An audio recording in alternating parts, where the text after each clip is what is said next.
I could double it if I wanted to, but I don't have to, right? So you'll see sometimes I will, sometimes I won't. Really, it's, you know, just all depends on how I'm feeling that day. Now, at this point, now I need to think, well, what other note do I really kind of want to get in here? I want to get my third in there, right? Because the third helps define the chord. If I put it down here, yeah, that sounds a little bit low, whereas if I put it up here, doesn't that sound nice? Now I could say, all right, going back, you know, tensions. Well, what about adding in some tensions? Well, again, what did I tell you just a couple of minutes ago? What tension can you almost always add? Ninth, okay? You can almost add in your ninth almost all of the time. So get your ninth in there. Now guess what? You get yourself a beautiful chord voicing right there. If you want to add in that fifth for a little bit more, you know, beef, you know?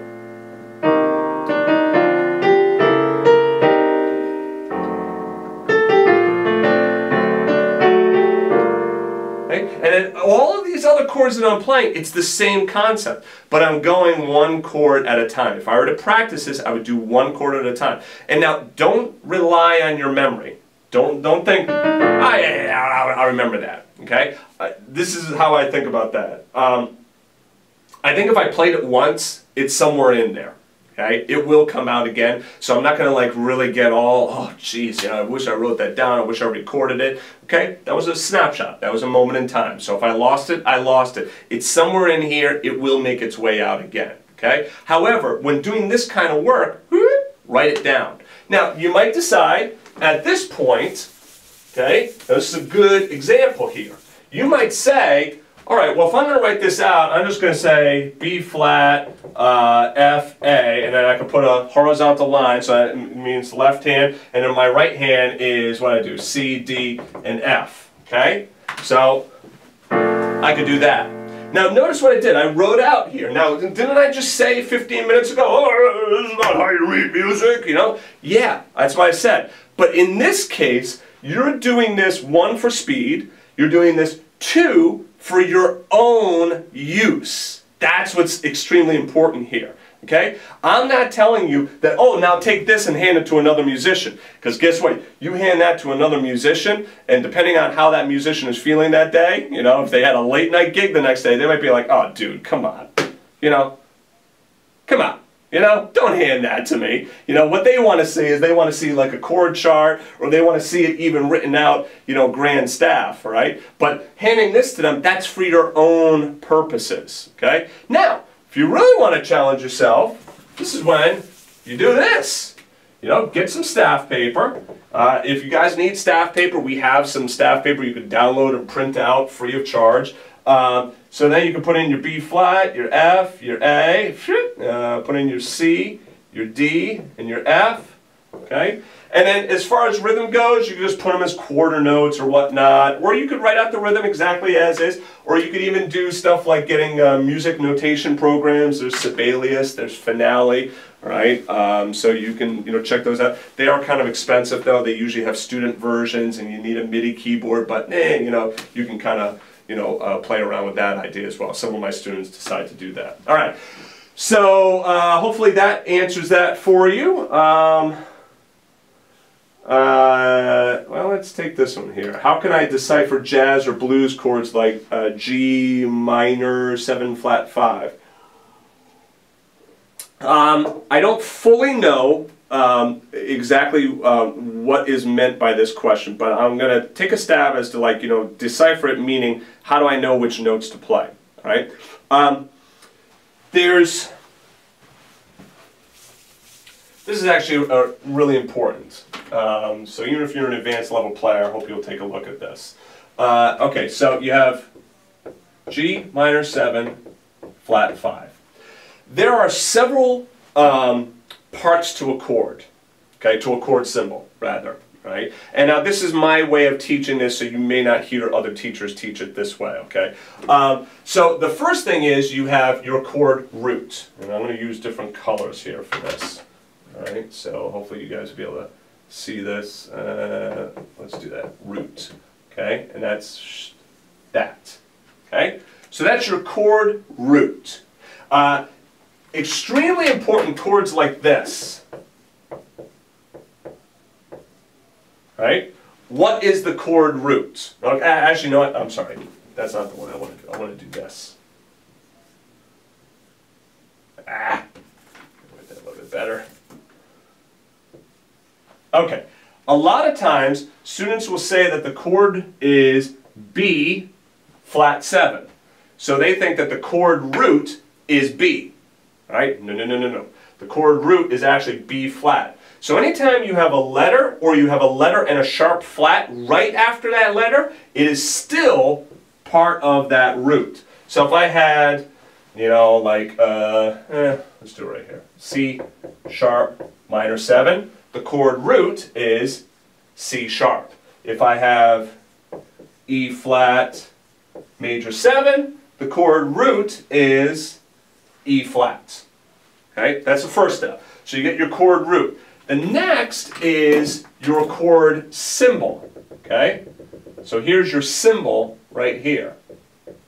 So this is a minor 7, right? So you have G, you know it's G minor 7, and we know that the minus sign 7 means minor 7. Take a look at the Jazz Kids books 3, book 4. I have chord charts in there and explain chords in there and explain this principle as well.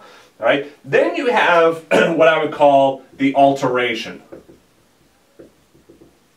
Okay. And the alteration is, okay, what kind of alterations do we have to this G minor 7? So going back to the example that was there, I want to write it out exactly as is.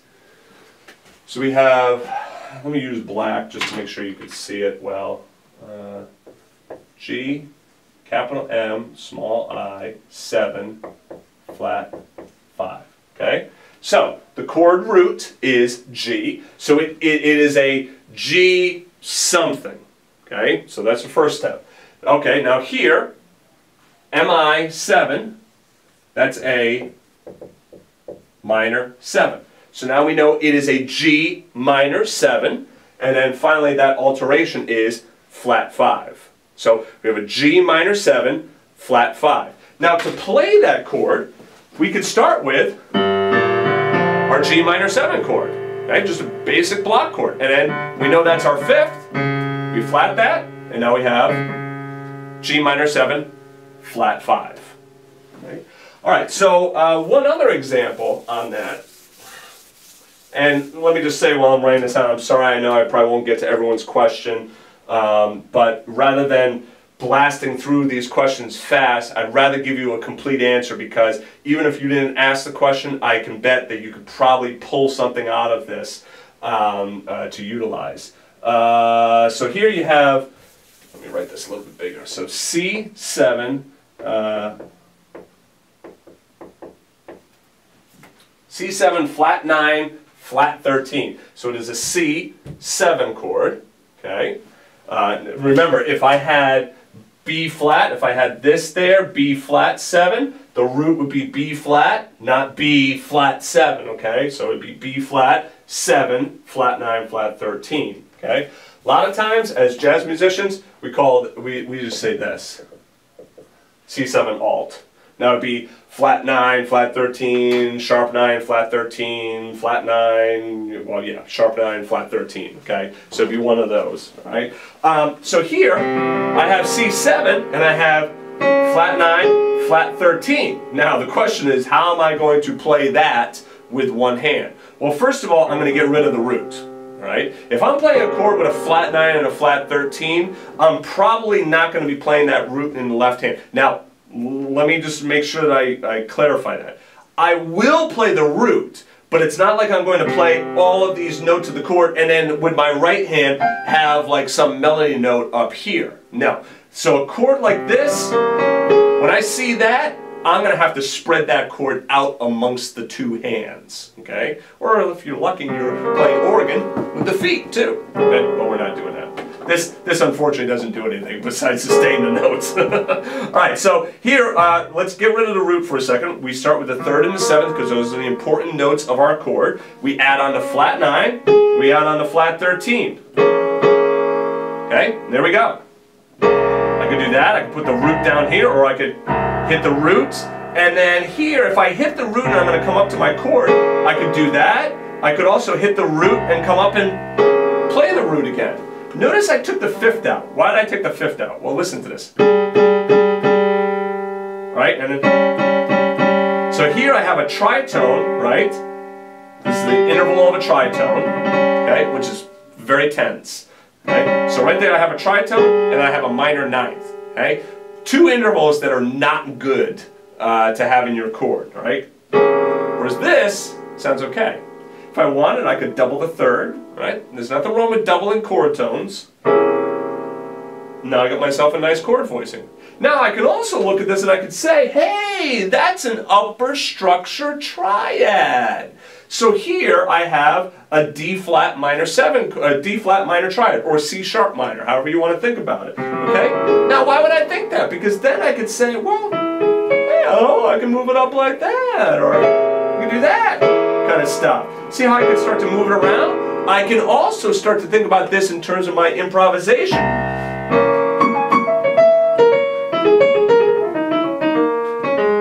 So here, see how I'm thinking? I start to think D flat minor pentatonic.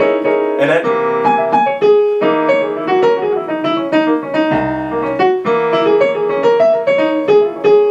right, so I get that cool sound and I back that all up from the initial chord, right? Seeing my flat 9, my flat 13, adding in the third over there, realizing, hey, look, staying aware, becoming aware of what I'm playing. Hey, I got my root 3 7 down here, and up here I have a triad. Well, if I know I have a triad, I can make inversions of this triad. Check out this, even something simple like this. So let's say you're doing this. So here I went to F minor. So I went C7, flat 9, flat 13.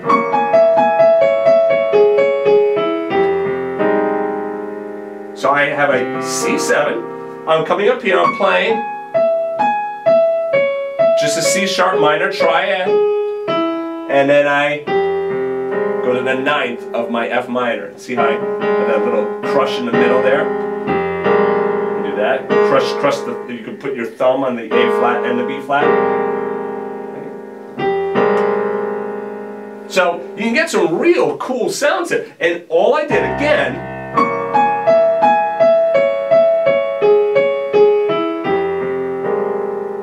all I did was I used that C sharp minor, D flat minor, again, however you want to think about it. There it is in first inversion, there it is in root position, second inversion, first inversion, and then I go to F minor. Okay? So that's a little bit of upper structure triads there as well. Alright, so now, let's just finish that one. Okay. Alright, so now at this point, let's do the live drawing. Alright, so, we need like a... Alright, so now, everyone is in this box who submitted up until about 9 a.m. Eastern Standard Time this morning, okay? If you've already submitted your name, you don't have to submit it again. And what's going to happen is we're just going to keep adding to this box, okay? Well, we might have to get a bigger box here soon, but we're just going to keep adding names to this box, all right? So what's going to happen is I'm going to draw a name, okay? And then from that point, I'm going to call your name, right? And then we will also get in touch with you via email, all right? And then we will schedule a time for your Skype lesson. We're going to do it sometime in December, okay? So here we go, all right? Just mix them all up here, all right? Okay? So I don't see anything, all right? I'm just going to pick one name. Let's dig deep here. All right, what do we got? What do we got? Here we go. All right. Okay, Anand PM. So Anand, yes, A-N-A-N-D PM. All right. So what we're going to do is we are going to send you an email, Anand. All right, letting you know that you won. All right. So then we will do a Skype lesson along with you. I'll do a Skype lesson along with you. All right, so stay tuned. We will be in touch with you. And now, if you did not win, don't worry, all right? We're going to be doing this again Friday at 10 a.m. We're going to be doing it again Friday at 3 p.m. And we're going to be doing it again Saturday at 12 o'clock, you know?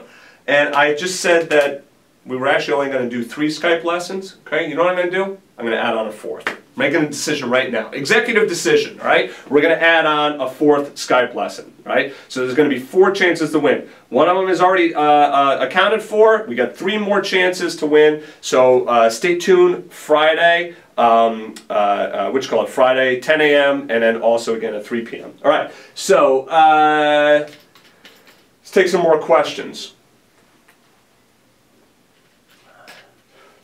All right. Let me take this one. This is from Deborah. And when you begin teaching, do you begin with rhythm at the intermediate level or just at the beginning level? I teach rhythm all of the time, right? Because at every level, there is something to be taught rhythm-wise. So like one of the lessons that I have in the Piano with Willie membership is exercises in 7/8. So now if you've never played in 7/8, even as an advanced level player, that would be a good lesson to take a look at. We will be adding some more rhythm lessons as well. If you've never vocalized rhythms, even as an advanced level player, it's a good thing to take a look at. I'll be honest with you, like just taking like even some of those syncopated rhythms, you might be used to reading them and you might be used to playing them, but when you read them just in rhythm form, it might give a little bit of a rub. There might be a little bit of a hesitation there. So I always suggest, no matter what level player you are, take a look at something. Don't look at it and think, oh, it says intermediate or advanced or it says beginner. It doesn't matter. Take a look at it and decide for yourself, right? Make your own decision as to like, okay, yeah, you know what? I can go through that really quickly. And then as an advanced level player, I'd say take a look at even the Mastering Rhythms, Volume 1 and Volume 2, and try going through them. You know, and now if you're getting like, if you can't go through 1, 2, 3, da da dee ba da dee ba da da, you know, if you can't do that the first time through, okay, now that tells me, I would say to you, all right, well, you might want to take a look at this, all right? If you want to add a little bit of a challenge to it, conduct it while you're doing it. The conducting pattern for 4/4, this is just a real basic pattern. I'm sorry, I have to turn my back to you. Basically, you come up. This is 1. It's right in front of you. And it goes off to the left, 2, to the right, and then back up. So looking at it towards the camera, it's 1, 2, 3, 4. But you have to do it opposite, right? So 1, 2, 3, 4. So you do that while vocalizing rhythm. So it's like, I don't have a rhythm in front of me, but like da da dee ba da dee ba dee ba dee ba da da ba dee ba da da. Right? So right there, see if you can do that. Now, I'm always looking for the next step. All right, is that challenging? Well, okay, let's say it wasn't. Now conduct it with your left hand. Da da dee ba da. Ba dee ba dee ba dee ba da dee ba da ba dee ba triple a dee ba da. You know, try doing the left hand. Try doing them both together at the same time. Right? Then you could say, all right, let me do 2 over here while doing 4 over here. So, whoo, yeah. That's good. And then say the rhythm, you know, while doing that. So I'm always trying to find ways of making it more challenging. You could try conducting and then play the rhythm with your left hand, okay? Or do this, conduct, play a scale with the left hand while vocalizing a completely different rhythm with your voice. So like da da dee ba da dee ba dee ba dee ba da dee ba dee ba dee ba dee ba dee ba da. Right? So I mean, it goes on and on and on and on. How you could take something that would be seemingly simple, and now you're challenging yourself to look at it in a multitude of different ways. Now, this is very much like the whole push in the exercise market today. So it used to be like, you know, you're like just lifting weights and whatnot, but now you notice a lot of these people, you probably see them on TV with their abs and everything, you know, doing all this stuff. You know, you'll notice that now they're getting into not just weightlifting and whatnot. But now it's like, oh, squat, do this, do that. You know, it's like, it's all of these different motions, all of this, I don't know the full terminology, aerobic, anaerobic, you know, all of that kind of stuff, all right? So, but it's multifaceted. So we take that same idea, bring that to our teaching and our learning at the piano. So now it's like, okay, well, yeah, sure, if you could read the rhythm, no problem. All right, read it backwards. Try conducting with the right hand while vocalizing the rhythm. Try conducting with the left hand while vocalizing the rhythm. Try playing something in the left hand that's opposite, you know, of what you're doing rhythm-wise, right? Try playing the rhythm in the left hand while conducting it and vocalizing it as well. Try playing the rhythm backwards in the left hand while vocalizing it forwards and conducting. See where I'm going with this? You could just keep adding on and adding on and adding on different challenges for yourself, right? So anyway, the answer to your question is yes, absolutely. We go through rhythm at all phases of the game. Okay, like this is why it's one of the 6 components of the Piano with Willie method. Rhythm is not something like, yeah, you know what, I'm all set, I'm done. I remember, I'll tell you a quick story. When I was in the all-state band when I was in high school, and I remember this piano player like saying like, oh yeah, I don't practice major scales anymore, I'm beyond major scales. I was like, okay, well, good for you, you know? Major scales are a great way of warming up. I still use them for warm-ups as well. But then also, it's good to just practice those major scales, and then also, like, well, what are you doing with that major scale? Let me show you a great exercise that you could do with a major scale right here. All right, so you take a major scale, here it is, D in the left hand. I'm just, you know, going up, and then, you know, typically I would play, you know, do hands together like that. But now, instead of doing that, play the scale up in the left hand and try improvising over the D major scale in the right hand.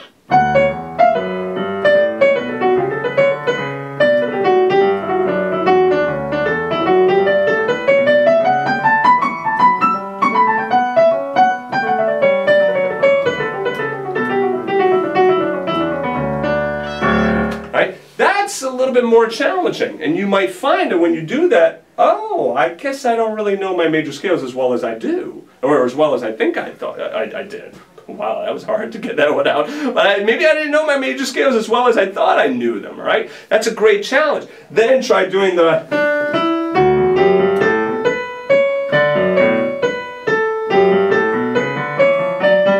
You can see, that's a challenge. It's something I would even have to like sit down and work on, right? That'd be something I add to my practice routine. I'm just, okay, now try doing that.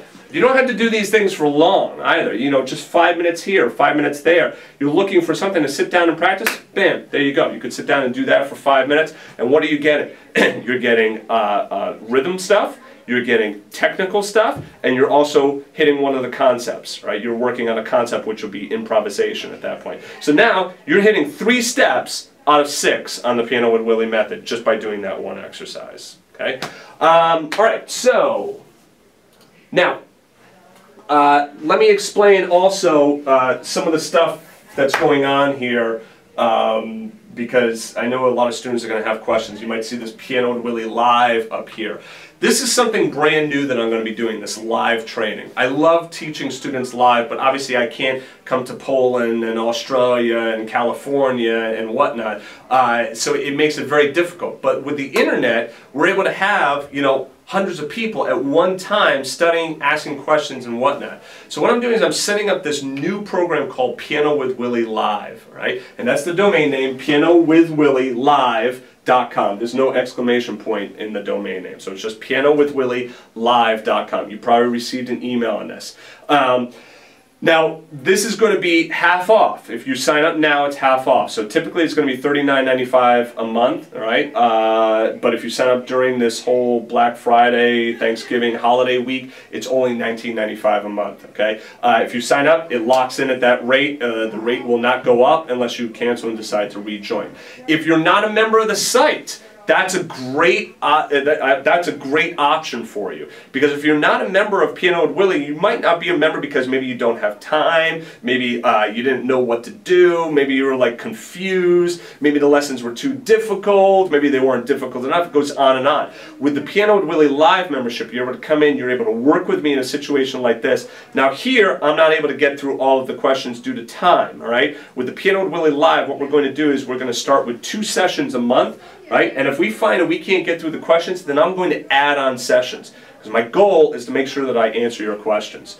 You don't have to be available live, just like this. If you weren't able to watch this live, you're able to download it later. Okay, we have an account page where you can log in, you can download all of the past episodes, and you can also submit questions prior to the show, all right, prior to the live training. I'll be taking some questions that were submitted prior to live training, prior to going live, and I'll also take questions during the live